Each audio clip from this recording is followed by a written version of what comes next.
ನಮಸ್ಕಾರ ಸ್ನೇಹಿತರೆ, welcome to info TV Kannada. ಇವತ್ತಿನ ವಿಡಿಯೋದಲ್ಲಿ ಯಾರ ಹತ್ರ ರೇಷನ್ ಕಾರ್ಡ್ ಇದೆಯೋ ಅವರಿಗೆಲ್ಲ ಇವಾಗ ಸರ್ಕಾರದಿಂದ ಒಂದು ಮುಖ್ಯವಾದ ಒಂದು ಅಪ್ಡೇಟನ್ನು ಕೊಟ್ಟಿದ್ದಾರೆ. ಅಂದರೆ ಇದು ಎಲ್ಲ ಜನರಿಗೂ ಒಂದು ಗುಡ್ ನ್ಯೂಸ್ ಅಂತಲೇ ಹೇಳ್ಬೋದು. ಸೊ ಯಾರೆಲ್ಲ ಒಂದು ಕಾರ್ಡುಗಳು ರದ್ದಾಗಿತ್ತೋ ಅಂಥವರಿಗೆ ಮತ್ತೆ ಹೊಸದಾಗಿ ಒಂದು ಕಾರ್ಡನ್ನು ಪಡ್ಕೊಳ್ಳೋದಕ್ಕೆ ಒಂದು ಹೊಸದಾಗಿ ಒಂದು ಅಪ್ಡೇಟನ್ನು ಕೊಟ್ಟಿದ್ದಾರೆ. ಸೊ ಏನು ಯಾವ ರೀತಿ ನೀವು ರದ್ದಾಗಿದ್ದರೆ ಹೇಗೆ ಚೇಂಜ್ ಮಾಡ್ಕೊಳ್ಳೋದು, ಎಲ್ಲಿ ಹೋಗಿ ಚೇಂಜ್ ಮಾಡಿಸ್ಕೊಳ್ಳೋದು, ಮತ್ತು ಯಾವ ಕಾರಣಕ್ಕೆ ರದ್ದಾಗಿತ್ತು, ಸೊ ಹಾಗಾಗಿ ಹೇಗೆ ಚೇಂಜ್ ಮಾಡಿಸ್ಕೊಳ್ಳೋದು ಅನ್ನೋ ಒಂದು ಎಲ್ಲ ಮಾಹಿತಿನ ನಾನು ಈ ವಿಡಿಯೋದಲ್ಲಿ ನಿಮಗೆ ತಿಳಿಸ್ಕೊಡ್ತೀನಿ. ಅದಕ್ಕೂ ಮುಂಚೆ ನೀವೇನಾದರೂ ಫಸ್ಟ್ ನಮ್ಮ ಚಾನಲ್ ನೋಡ್ತಾ ಇದ್ದರೆ ಪ್ಲೀಸ್ ಸಬ್ಸ್ಕ್ರೈಬ್ ಮಾಡ್ಕೊಂಡು ನೋಡಿ. ಹಾಗೆ ವಿಡಿಯೋನ ಎಲ್ಲೂ ಸ್ಕಿಪ್ ಮಾಡ್ದಿರ ನೋಡೋದ್ರಿಂದ ನಿಮಗೆ ವಿಷಯನೂ ಕೂಡ ಕಂಪ್ಲೀಟಾಗಿ ಅರ್ಥ ಆಗುತ್ತೆ. ಬನ್ನಿ ಈಗ ವಿಡಿಯೋನ ಸ್ಟಾರ್ಟ್ ಮಾಡೋಣ. ನಿಮಗೆಲ್ಲ ಗೊತ್ತಿರೋ ಹಾಗೆ ಕಳೆದ 3-4 ತಿಂಗಳಿಂದ ಈ ರೇಷನ್ ಕಾರ್ಡ್ನ ತಿದ್ದುಪಡಿ ಅಂದರೆ ಕೆಲವೊಂದು ಅನರ್ಹ ಕಾರ್ಡ್ಗಳನ್ನು ರದ್ದು ಮಾಡಬೇಕು ಅಂತ ಪರಿಷ್ಕರಣೆ ಮಾಡೋಕ್ಕೆ ಸ್ಟಾರ್ಟ್ ಮಾಡಿದ್ರು. ಆವಾಗ 22 ಲಕ್ಷಕ್ಕಿಂತ ಹೆಚ್ಚು ಕಾರ್ಡ್ಗಳು ರದ್ದಾಗಿದೆ ಅನ್ನೋ ಒಂದು ಮಾಹಿತಿಗಳು ಬಂತು. ಆದರೆ ಅದಾದಮೇಲೆ ಏನಾಯಿತು ಅಂದರೆ ಇದು ಎಲ್ಲ ಕಡೆ ವೈರಲ್ ಆಯಿತು, ಮಾಧ್ಯಮಗಳಲ್ಲೂ ಬಂತು. ಆವಾಗ ಎಷ್ಟೋ ಜನ ಯಾರು ಅರ್ಹ ಕಾರ್ಡ್ಗಳಿತ್ತು ಪಾಪ ಅವ್ರದ್ದು ಕೂಡ ಅಲ್ಲಿ ರದ್ದಾಗ್ಬಿಟ್ಟಿತ್ತು. ತಕ್ಷಣವೇ ಸರ್ಕಾರ ಎಚ್ಚೆತ್ತುಕೊಂಡು ಆ ಒಂದು ಪರಿಷ್ಕರಣೆನ ಸ್ಟಾಪ್ ಮಾಡಿದ್ರು. ಅದರಲ್ಲಿ ಅಷ್ಟೊತ್ತಿಗಾಗಲೇ ಎಷ್ಟೋ ಒಂದು ಅರ್ಹರ ಕಾರ್ಡ್ಗಳು ರದ್ದಾಗಿತ್ತು. ಅಂದರೆ ಪಾಪ ಅವರು GSTನ ಕಟ್ತಾಯಿದ್ರು.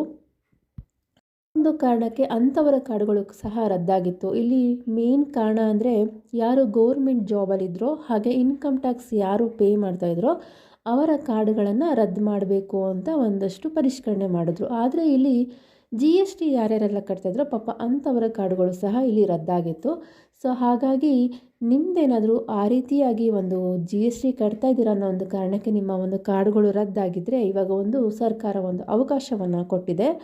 ಸೊ ಅವರೆಲ್ಲ ಹೋಗಿ ಏನು ಮಾಡಬೇಕು ಅಂದರೆ ನಿಮ್ಮ ಒಂದು ಕಾರ್ಡ್ ರದ್ದಾಗಿದ್ದರೆ ಆಹಾರ ಇಲಾಖೆಗೆ ಹೋಗಿ ಒಂದು ಮನವಿ ಪತ್ರನ ಕೊಟ್ಟು ಆಫೀಸರ್ ಹತ್ರ ಹೋಗಿ ನೀವು ಕೇಳ್ಕೊಳ್ಳೋದ್ರಿಂದ ನಿಮಗೆ 1 ವಾರದಲ್ಲೇ ಏನು ಒಂದು ಈ GSTಯಿಂದ ನಮಗೆ ಈ ಥರ ರದ್ದು ಮಾಡಿದ್ದಾರೆ, ನಮಗೆ ಮತ್ತೆ ವಾಪಸ್ಸು ನಮಗೆ ಕಾರ್ಡ್ಗಳು ಬೇಕು, ನಮಗೆ ರೇಷನ್ನು ಸಹ ಸಿಗ್ತಾಯಿಲ್ಲ, ಹಾಗೆ ಈ ಒಂದು ಗೃಹಲಕ್ಷ್ಮಿ ಅನ್ನಭಾಗ್ಯ ಯೋಜನೆ ಹಣ ಕೂಡ ನಮಗೆ ಸಿಗ್ತಾಯಿಲ್ಲ ಅಂತ ಹೇಳಿ ನಮಗೆ ಮತ್ತೆ ವಾಪಸ್ ಕೊಡಬೇಕು ಅಂತ ನೀವು ಮನವಿ ಪತ್ರನ ಬರ್ಕೊಟ್ರೆ ಅದನ್ನು ಆಫೀಸರ್ ಅವರು ಎಲ್ಲ ಚೆಕ್ ಮಾಡಿ ನಂತರ 1 ವಾರದಲ್ಲಿ ನಿಮಗೆ ಮತ್ತೆ ರೇಷನ್ ಕಾರ್ಡ್ ಆ್ಯಕ್ಟಿವ್ ಆಗಿ ಮಾಡಿಕೊಡ್ತಾರೆ. ಅದಕ್ಕೆ ಕೆಲವೊಂದು ಡಾಕ್ಯುಮೆಂಟ್ಸ್ನ ನೀವು ತೊಗೊಂಡು ಹೋಗಬೇಕಾಗುತ್ತೆ. ನಿಮ್ಮ ಒಂದು ಆಧಾರ್ ಕಾರ್ಡ್, ರೇಷನ್ ಕಾರ್ಡ್, ಹಾಗೆ ನಿಮ್ಮ ಒಂದು ಪ್ಯಾನ್ ಕಾರ್ಡ್ ಡೀಟೇಲ್ಸ್ ತೊಗೊಂಡು ಯಾರಾದರೂ ಮನೆಯಲ್ಲಿ ಒಬ್ಬರು ಮುಖ್ಯಸ್ಥರು ಯಾರಿದ್ದಾರೆ ಅವರು ಹೋಗಿ ಅಲ್ಲಿ ರಿಕ್ವೆಸ್ಟನ್ನು ಮಾಡಿಕೊಂಡು ಬಂದರೆ 1 ವಾರದಲ್ಲಿ ನಿಮಗೆ BPL ಕಾರ್ಡು ಇರ್ಬೋದು, ಇಲ್ಲ APL ಕಾರ್ಡ್ ಆಗಿರ್ಬೋದು, ನಿಮಗೆ ಮತ್ತೆ ವಾಪಸ್ಸು ಸಿಗೋ ರೀತಿ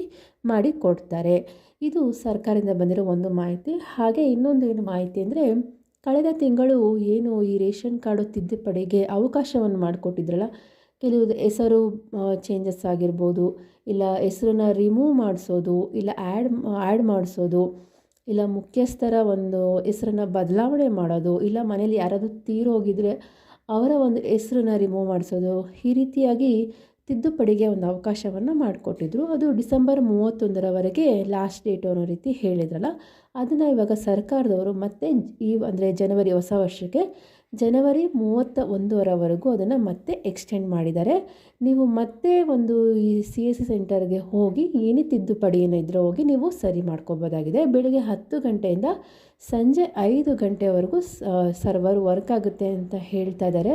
ಸೊ ಹಾಗಾಗಿ ನೀವು ಅಲ್ಲಿ ಹೋಗಿ ನೀವು ಚೇಂಜಸ್ನ ಮಾಡ್ಕೋಬೋದು. ಇನ್ನೊಂದು ಮುಖ್ಯವಾದ ಮಾಹಿತಿ ಏನು ಅಂದರೆ ನೀವು ಇದೇನಾದ್ರು ತಿದ್ದುಪಡಿ ಏನಾದರೂ ಮಾಡಿಸೋದನ್ನು ನೀವು ಅಲ್ಲಿ ಮಾಡಿಸಿದ್ರೆ ಸಾಕಾಗಲ್ಲ. ನೀವು ಏನು ಮಾಡಿಸಿದ್ದೀರಾ ಅಂತ ಒಂದು ಅಕ್ನಾಲೇಜ್ಮೆಂಟು ತೊಗೊಳ್ಬೇಕಾಗುತ್ತೆ CSC ಸೆಂಟರಿಂದ. ಅದನ್ನು ತೊಗೊಂಡು ಆಹಾರ ಇಲಾಖೆಗೆ ಹೋಗಿ ನೀವು ಅಲ್ಲಿ ಸಬ್ಮಿಟ್ ಮಾಡಿದ್ರೆ ನಂತರ ಅಲ್ಲಿ ಒಂದು ಪ್ರೋಸೆಸ್ ನಡೆದು ಅಲ್ಲಿ ನಿಮ್ಮ ಒಂದು ಬದಲಾವಣೆ ಆಗುತ್ತೆ.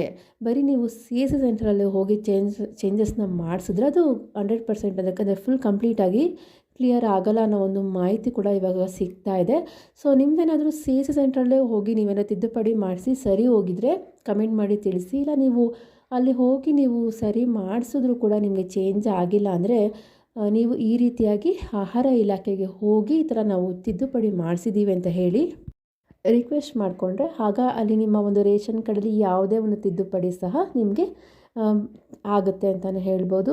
ಇದಿಷ್ಟು ರೇಷನ್ ಕಾರ್ಡ್ಗೆ ಸಂಬಂಧಪಟ್ಟಂತೆ ಬಂದಿರುವಂಥ ಸರ್ಕಾರದಿಂದ ಬಂದಿರುವಂಥ ಒಂದಷ್ಟು ಅಪ್ಡೇಟ್ಗಳು. ಇದರಿಂದಾಗಿ ಎಷ್ಟೋ ಜನಕ್ಕೆ ಮತ್ತೆ ಒಂದು ಅವರ ಕಾರ್ಡುಗಳು ಸಿಗುತ್ತೆ ಅಂತಲೇ ಹೇಳ್ಬೋದು. ಯಾರ್ದೆಲ್ಲ ಪಾಪ ರದ್ದಾಗಿರ್ಬೋದು, ಸುಮ್ಮನೆ ಯಾವುದೋ ಒಂದು ಕಾರಣಗಳಿಗೆ ರದ್ದಾಗಿದ್ದರೆ ಖಂಡಿತವಾಗೂ ಅವರು ವಾಪಸ್ ತೊಗೋಬೋದು. ಸೊ ಹಾಗಾಗಿ ಈ ಮಾಹಿತಿನ ಆದಷ್ಟು ಎಲ್ಲರಿಗೂ ಕೂಡ ಶೇರ್ ಮಾಡಿ. ಯಾಕಂದರೆ ಎಷ್ಟೋ ಜನ ಈ ಈ ಒಂದು ರೇಷನ್ ಕಾರ್ಡ್ ರದ್ದಾಗಿರೋಕ್ಕೆ ಪಾಪ ಅವ್ರಿಗೆ ಒಂದು ರೇಷನ್ ಕೂಡ ಸಿಗ್ತಾ ಇಲ್ಲ. ಅನ್ನಭಾಗ್ಯ ಅಕ್ಕಿ ಹಣ ಬರುತ್ತಲ್ವ, ಅದನ್ನು ಕೂಡ ಅವರು ವಂಚಿತರಾಗ್ತಿದ್ದಾರೆ. ಸೊ ಹಾಗಾಗಿ ಈ ಮಾಹಿತಿನ ಅವರೆಲ್ಲರಿಗೂ ಶೇರ್ ಮಾಡಿ. ಸೊ ಅವರು ಹೋಗಿ ಸರಿ ಮಾಡ್ಕೊಳ್ಳೋದ್ರ ಮೂಲಕ ಮತ್ತೆ ಅವರ ಒಂದು BPL ಕಾರ್ಡನ್ನ ಪಡ್ಕೋಬೋದಾಗಿದೆ. ಇದೇ ರೀತಿಯಾದಂತಹ ಗೃಹಲಕ್ಷ್ಮಿ, ಅನ್ನಭಾಗ್ಯ ಇಲ್ಲ ಯಾವುದೇ ಒಂದು ಗೌರ್ಮೆಂಟ್ಗೆ ಸಂಬಂಧಪಟ್ಟಂಥ ಸ್ಕೀಮ್ಗಳ ಬಗ್ಗೆ ಮಾಹಿತಿಗಾಗಿ ನಮ್ಮ ಚಾನಲ್ನ ಸಬ್ಸ್ಕ್ರೈಬ್ ಮಾಡಿ ಮತ್ತು ಸಪೋರ್ಟ್ ಮಾಡಿ. ಇಲ್ಲಿವರೆಗೂ ವಿಡಿಯೋ ನೋಡಿದ್ದಕ್ಕಾಗಿ ಧನ್ಯವಾದಗಳು.